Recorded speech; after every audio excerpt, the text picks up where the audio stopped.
Hey guys, it's Chris Wong. For this video, I'd like to talk about QDTE on my margin account. So as a disclaimer, I'm not a financial advisor. I'm just guys interested in building a portfolio. So today, July 12th, 2024, I decide to buy more shares of QDTE on my margin account. The QDTE is the ticker symbol for the Round Hill ETF based on the NASDAQ 100. And this one does weekly dividends. So the latest distribution, I think, was around 40%. And I decided to get more shares of QDTE because I like the weekly distributions. So I want the weekly distributions to pay down my margin over time. I know with using some of the yield max ones, like ULTY or Coney, they actually have a much higher distribution and could potentially pay the margin down faster. But those ones have more volatility, and Coney is based on just Coinbase itself. So in order to protect myself, I decide to get more QDTE to have the weekly distributions. It's based on the NASDAQ 100, and the dividends on average greatly exceed the margin interest rate that I'm charged.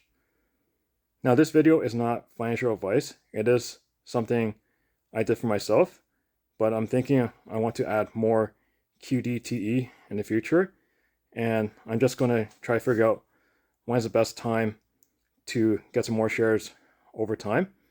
And then whenever I feel like I don't want to be in margin, or hopefully as I keep investing or continue acquiring my monthly distributions, the margin will be paid off, or I just have to sell shares to pay off the margin and bring it down to zero. So at least with the weekly distributions, the negative cash balance goes down, and at least I'm getting something every week, even though I know the balance is going to be different each week. So the QDT distribution had different dividends.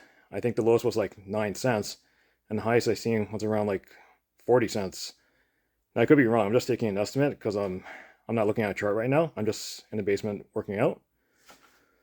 So I put more focus on QDTE in the margin account because on average, it looks like the distributions greatly exceed the margin interest rate.